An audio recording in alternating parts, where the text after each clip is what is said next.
యేసుక్రీస్తు ఘననామమున కృపా వాగ్దానం ఉంటున్న ప్రియులందరికీ ఈ ఉదయకాలపు వందనాలు తెలియజేస్తున్నాను. బాగున్నారా? చాలా సంతోషం.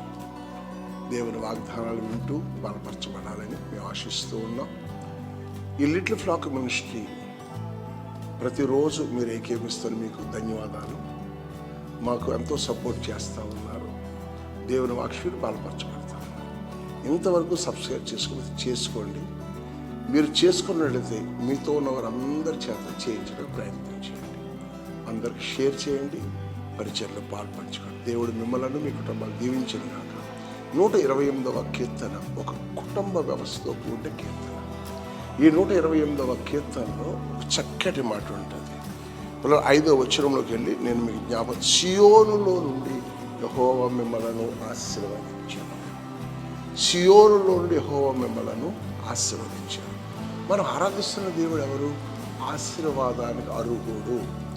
సమ్మతించి నా మాట వినిన ఎడల భూమి యొక్క మంచి పదార్థం మీరు అనుభవిస్తారు.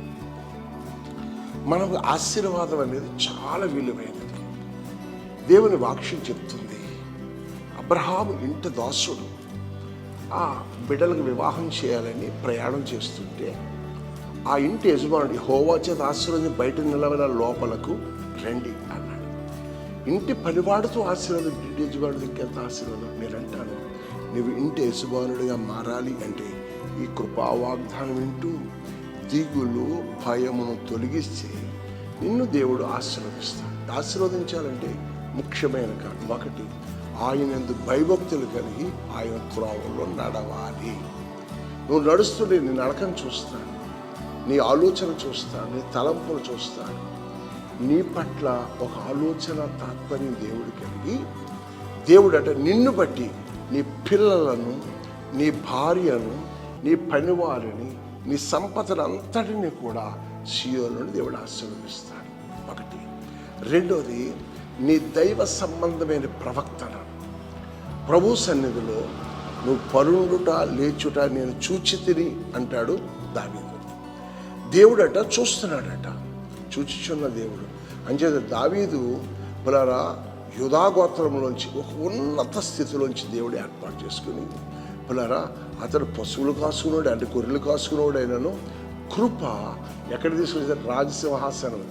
ఆశీర్వాదం అంటే పెంట కుప్పల మీద దీనులైన దేవుడు పైకి లేవనెత్తువాడు. నిన్ను, నీ కుటుంబం ఒక ఆశీర్వాద పదములో ఉండాలి, ఒక దీవెనకరముగా ఉండాలి, ఒక మేలుకరముగా ఉండాలి. అంటే దావీదును జ్ఞాపకం చేసుకున్నట్లుగా ఈరోజు నువ్వు జ్ఞాపకం చేసుకుని యెహోవా యందు భయభక్తులు కలిగి నడుస్తూ నీ కుటుంబం ఒక ఉన్నత స్థితిలో ఉండాలి ఆశిస్తే ఎక్కువ జాము ప్రార్థన, 6 గంటల కృపావాగ్దానం వింటూ దేవుని వాక్యంలో కనెక్ట్ అయి సహవాసంలో నిలిచి ఉంటే దేవుడు నిన్ను ఆశీర్వదిస్తాడు.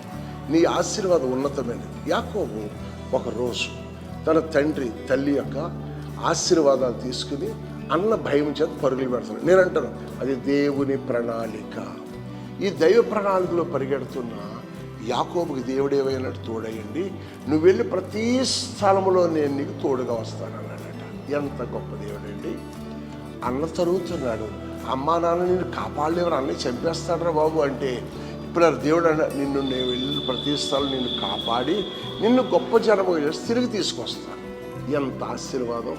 యాకోబు తిరిగి వస్తున్నప్పుడు 21 సంవత్సరాలు తిరిగి వస్తున్నప్పుడు యాకోబు వస్తుంటేనంట తనకి తన అన్నకి చాలలేనంత ఆశతో తిరిగి వచ్చాడట. ఆ అన్నను దేవుడు పక్కకు తొలగించాడు. ఎందుకో తెలుసా? ప్రణాళిక. ఈరోజు నువ్వు దైవ ప్రణాళికలు ఉన్నావు, కృపా వాగ్దానం మానకుండా వింటున్నావు. నిన్ను, నీ కుటుంబాన్ని దేవుడు హెచ్చించి సియోను నుండి ఆశీర్వదించి నీ పొలం, నీ ఉద్యోగ పొలం, నీ భార్య గర్భఫలం, నీ పిల్లల జీవితాల్లో అన్ని విషయాల్లో ఆశీర్వదించి 30 60 నిరంతరం ఆశీర్వదించి పట్ట జాల విస్తారమైన దేవునితో నిన్ను నింపి నడిపించి పోషించునుగాక. ఆమేన్.